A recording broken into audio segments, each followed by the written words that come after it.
Emisión de Noticias 45 del Mediodía. Presenta Laura María Saavedra Martínez. Un saludo cordial a toda la audiencia que se conecta este miércoles 4 de noviembre a esta hora del mediodía en Noticias 45. Les presento los hechos más relevantes que se registran en este día.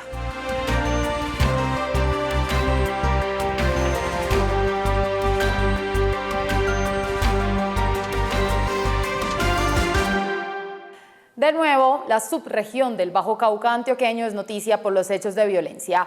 Esta vez fueron asesinadas 4 personas en el corregimiento Bijahual del municipio de Nechí, en hechos que se presentaron en un billar de la zona. De acuerdo a la información preliminar, las víctimas serían 3 hombres y una mujer y una quinta persona que estaría gravemente herida y se encuentra siendo atendida en un centro de salud. Los hechos se presentaron en un billar de este corregimiento ubicado a 1 hora del casco urbano, cuando hombres fuertemente armados dispararon indiscriminadamente a quienes se encontraban departiendo en el sitio. Las autoridades se desplazaron este miércoles hasta el corregimiento para adelantar operaciones que permitan confirmar o desvirtuar la denuncia de la comunidad de la que sería el 8º asesinato que se registra en el Bajo Cauca y la número 17 en Antioquia. En operaciones del ejército en la vereda Cabildo Alto del Mango del Putumayo fue abatido Nelson Lerma Giraldo, más conocido como alias Mocho Leiber, un cabecilla de las disidencias de las FARC, quien era el hombre de confianza de Iván Mordisco y pieza clave de Gentil Duarte, ambos jefes de la organización criminal. Mocho Leiber fungía como segundo jefe de la estructura Carolina Ramírez, que efectúa su actuar criminal en el área rural de Puerto Guzmán, Putumayo, zona de injerencia del Frente Primero de las FARC, que hace parte de la estructura de Néstor Gregorio Vera, más conocido como alias Iván Mordisco. Alias Mocho Leiber estaba encargado de mover la cocaína que se produce en la región y de librar la guerra territorial contra el Frente 48 en Putumayo. En una operación del Ejército Nacional, en coordinación con la Fuerza Aérea, la Policía Nacional y el apoyo de la Fiscalía General de la Nación, en la vereda Cabildo Alto del Mango, municipio de Puerto Guzmán, en el departamento de Putumayo, fue neutralizado el sujeto Nelson Lerma Giraldo, alias Mocho Leiber o Freddy, cabecilla de la estructura Carolina Ramírez, coordinador del GAO residual Jorge Briceño Suárez para los departamentos de Putumayo, Caquetá y la Bota Caucana. Este sujeto, de 43 años de edad, nacido en Mesetas Meta, quien llevaba 22 años en la organización criminal, era el hombre de confianza de Iván Mordisco y pieza clave de alias Gentil Duarte para el proceso de expansión, control de las estructuras de dicha disidencia en el departamento del Putumayo. Entre 1998 y 2002, realizó curso de guerrilla, francotirador, inteligencia delictiva, fuerzas especiales, manejo de explosivos, finanzas, cursos políticos y de mando. El hombre abatido por el ejército habría participado en acciones armadas contra la fuerza pública en el departamento del Guaviare, tales como hostigamientos, instalación de campos minados y ataques a instalaciones oficiales, así como de haber participado en el asesinato de 5 personas señaladas de ser colaboradores del grupo armado ilegal E48 en riberas del río Putumayo. Aunque las estadísticas revelan una disminución de los robos y hechos violentos en la capital colombiana, la ciudadanía está preocupada porque a diario existen nuevas modalidades para cometer delitos por parte de los delincuentes, teniendo en cuenta el gran aumento que han tenido los homicidios en los últimos días. El secretario de Seguridad, Hugo Acero, reconoció que en el comparativo de los homicidios registrados en los meses de octubre de 2019 y 2020 hubo un aumento de este delito al pasar de 80 a 82 casos respectivamente. El hurto a bicicletas también creció en un 35,8%, pues en 2019 se presentaron 6.589 casos, mientras que en lo corrido de 2020 se llegó a 8.951, es decir, 2.362 registros más. En cuanto al hurto a personas, según este muestreo, disminuyó en un 36% en los últimos 10 meses, al pasar de 104.394 a 66.422 casos. El secretario de Seguridad de Bogotá consideró que estos resultados se sustentan en la identificación y desarticulación de más de 133 bandas que se dedicaban a varias modalidades de hurto, al comercio y venta de drogas y que con su accionar ejecutaron homicidios en la ciudad. ciudad. El hurto a automotores también presentó una reducción del 10,8% este año, al compararlo con los primeros 10 meses de 2019. Pasó de 3.031 en 2019 a 2.705 en 2020, es decir, 326 menos. El robo a motocicletas pasó de 3.473 registros en 2019 a 2.731 este año. Continúan los crímenes contra líderes sociales en Colombia. En el municipio de Ocaña fue asesinado Jorge Luis Solano Vega, representante de la Mesa Municipal de Víctimas, quien habría denunciado fuertes amenazas contra su vida días antes de su muerte. Las fuertes críticas que el líder social realizaba a la labor de los funcionarios públicos y su compromiso con las víctimas de la violencia fueron tal vez las razones que lo llevaron a ser asesinado a manos de hombres armados que le dispararon en repetidas ocasiones en su vivienda, ubicada en el barrio Miraflores, cerca al parque principal del municipio de Ocaña, en norte de Santander. El activista había recibido amenazas de muerte contra su vida y contaba con escoltas y una camioneta de la Unidad Nacional de Protección. En varias ocasiones había sido retenido por grupos guerrilleros en la zona del Catatumbo y despojado de los equipos de filmaciones que utilizaba para revelar las irregularidades cometidas en la región. A un acuerdo con la Colombia Humana llegó el gobierno nacional para garantizarle protección a sus militantes. Más de 4 horas duró la reunión entre el Gobierno Nacional y los voceros de Colombia Humana, UP, para analizar la situación de seguridad de los militantes de ese movimiento político. A la reunión, que fue liderada por la ministra del Interior, Alicia Arango, también asistieron el director de la Unidad Nacional de Protección, el ministro de Justicia, el viceministro de Defensa, miembros de la cúpula militar, la Fiscalía, el senador Gustavo Petro y otros dirigentes políticos. Según se conoció, se logró un acuerdo para evaluar caso por caso las 98 amenazas que han recibido los miembros de Colombia Humana. Sobre la resolución 1072 de julio del 2018. La reunión tenía como propósito revisar todo el tema de seguridad, tanto en prevención como en protección, y mostrar la prioridad que es para el gobierno, la seguridad, la vida y los riesgos que pueda correr todos los integrantes de la Colombia Humana.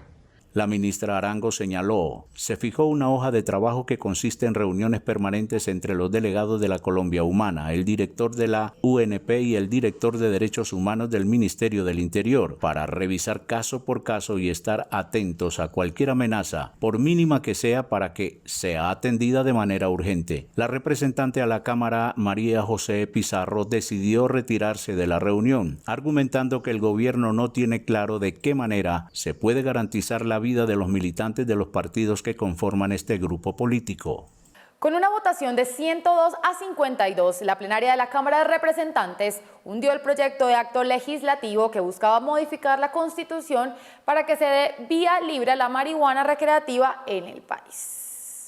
La discusión, que tardó varias horas, tenía que ver con la reforma que modificaba el artículo 49 de la Constitución para permitir el consumo del cannabis como sustancia que no genera afectaciones reales a la salud y que, en consecuencia, no debería estar limitada por vía constitucional. Una vez más, la Cámara negó el permiso para el uso de la marihuana con fines recreativos en Colombia, al considerar que afectaba a los niños, niñas y adolescentes, a pesar de que los autores del proyecto insistían en que Colombia perdió desde hace varios años la lucha contra las drogas y que no era pertinente seguir con los mismos métodos para erradicar el negocio del narcotráfico, por lo que la aprobación de la iniciativa iba a generar nuevos empleos por los cultivos legales de la sustancia psicoactiva. Fue hundida por varios congresistas de los partidos del Centro Democrático, Conservador y Cambio Radical. Una compensación económica directa para beneficiar a cerca de 23.000 pequeños productores de papa de los 9 principales departamentos que producen el tubérculo en el país. Fue el compromiso que adquirió el presidente Iván Duque para alivianar los afectados por la sobreoferta ocasionada tras la pandemia del coronavirus. El presidente de la República, Iván Duque, anunció que entregarán un incentivo económico a los pequeños productores de papa que se vieron afectados por la caída en la demanda que se ha presentado en los últimos meses comparado al año pasado, lo que ha llevado a que los productores reciban pagos muy por debajo de su producción. Con una inversión de 30.000 millones de pesos, el gobierno nacional busca ayudar a cerca de 23.000 pequeños productores de los 9 principales departamentos productores del país. Este anuncio se da días antes de que los productores de papa inicien una movilización para clamar ayuda del gobierno ante la crisis que atraviesa el sector por el desplome de los precios en más del 70%.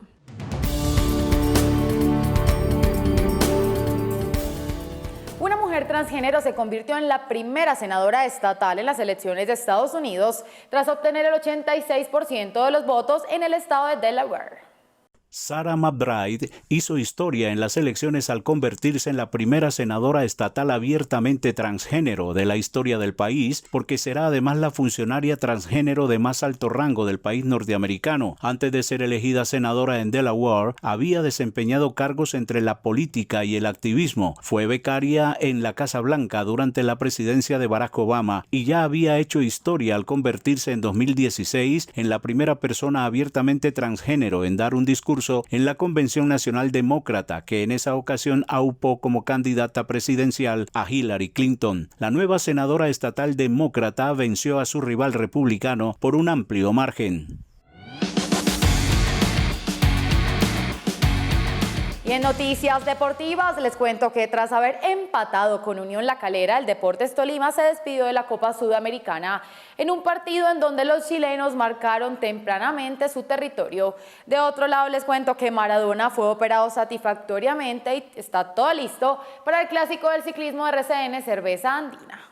Unión La Calera se clasificó este martes a los octavos de final de la Copa Sudamericana al igualar 1-1 en Ibagué con el Deportes Tolima, que en el partido de ida de la segunda fase había sacado un empate sin goles. El club de Valparaíso, que disputa por segunda vez la Copa Sudamericana y es dirigido por el argentino Juan Pablo Bogboda, venció a su rival por el gol que anotó como visitante, pues en la ida, jugada la semana pasada en Chile, ambos equipos igualaron a 0 goles. Los anfitriones se habían ido adelante con un tanto de Hamilton Campas, pero antes de que terminara el primer tiempo, el goleador Andrés Vilches se convirtió en el héroe de los cementeros y anotó el tanto definitivo que le dio la clasificación a su equipo. Restan pocos días para que dé inicio la edición 2020 del clásico RCN Cerveza Andina, la cual partirá el 29 de noviembre desde la ciudad de Ibagué y terminará en el departamento de Antioquia el próximo 6 de diciembre. Durante su recorrido, el Duelo de Titanes recorrerá los departamentos de Tolima, Quindío, Valle, Risaralda y Caldas y transitará por los históricos puertos de montaña de La Línea y Minas. Precisamente la tercera fracción, la cual comenzará en Ibagué, tendrá como sitio de meta el municipio de Buga, en el departamento del Valle del Cauca, luego de 196 kilómetros. Sobre lo que será el recibimiento del clásico RCN Cerveza Andina y su posterior partida de la cuarta etapa, la gobernadora del Valle del Cauca, Clara Luz Roldán, indicó que el departamento está preparado y a la expectativa por recibir la competencia. A sus 60 años y luego de una celebración muy particular en donde Diego Maradona no se sintió bien, hubo de ser hospitalizado y operado para extraerle un hematoma subdural que se le había alojado en la cabeza, según dijeron fuentes oficiales. Maradona, que el pasado viernes cumplió 60 años, fue ingresado en el sanatorio Ipensa de la ciudad de La Plata, después de haber pasado una semana media complicada para él emocionalmente, con mucha presión que le generó un bajón anímico y que le afectó la alimentación, había explicado Luque, su médico personal. Aunque hubo varios enfrentamientos entre el SMAT y los invasores de terrenos del Hospital Mental de Bello, Antioquia, finalmente se detuvo el desalojo de varias familias después de haber acordado buscar un arreglo definitivo con la ciudadanía. Después de 10 horas de procedimiento, las autoridades suspendieron el desalojo de 300 personas que conforman 90 familias, cuyas viviendas fueron construidas en un terreno de propiedad del Hospital Mental de Bello, en el norte del Valle de Aburrá. Ante la llegada del SMAT hubo resistencia de la comunidad que se negó a abandonar sus casas. El líder comunitario del barrio Girasol, Mauricio Taborda, aseguró que este miércoles se instalará una mesa de diálogo para tratar de llegar a un acuerdo. Los afectados afirman que no les respetan respetaron sus derechos a la vivienda y que hay construcciones de hace 6 años. Se logró llegar a un acuerdo en medio del conflicto. Se pudo hablar con la Secretaría de Gobierno y la inspectora. Pararon el choque que estaban causando y la demolición de los bienes. Se va a instalar una mesa de trabajo para llegar a una negociación con el gerente del hospital mental, señaló. La secretaria de Seguridad de Bello, Daniela Ortega, afirmó que el procedimiento está amparado en fallos de jueces, luego de responder 2 tutelas que fueron ganadas por el municipio. Es decir, 2 jueces avalaron que el procedimiento de la administración cumpliera con todas las garantías. Se dio vía libre al proceso. No obstante, encontramos resistencia, señaló la funcionaria. La administración municipal afirmó que no hay una fecha para reanudar el desalojo y señaló que para levantar estas construcciones se quemaron varias hectáreas de capa vegetal, afectando el ecosistema. Y esta es toda la información que tenemos para ustedes, la audiencia de Noticias 45. Los invito a seguir conectados con nuestros avances informativos en todas nuestras redes sociales. Que tengan un feliz día.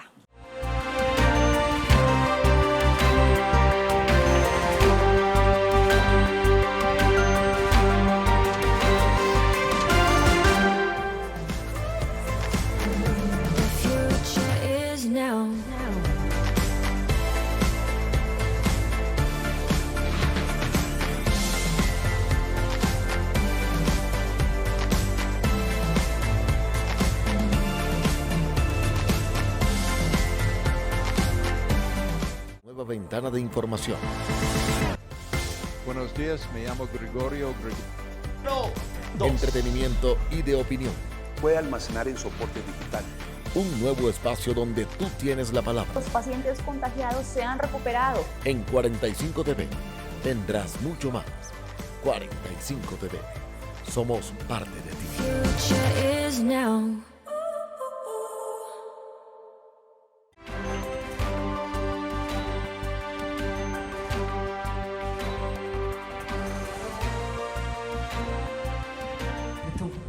De auxilio. Es un derecho de los trabajadores. ¿Cuáles son las medidas de control que está tomando el gobierno? Incurrió en los delitos de contratos. Bogotá está hoy a un punto. Han resultado positivos para coronavirus el día de hoy.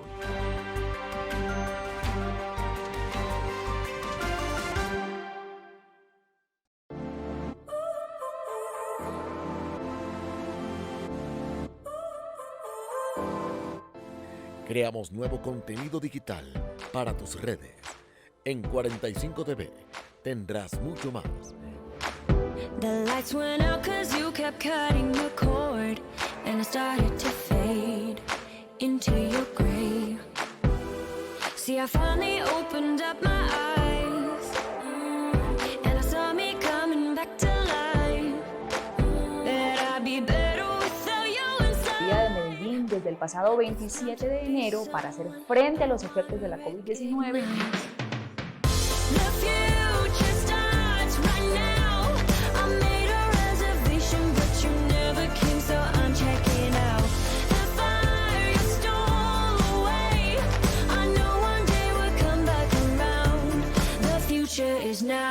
La película del flaco.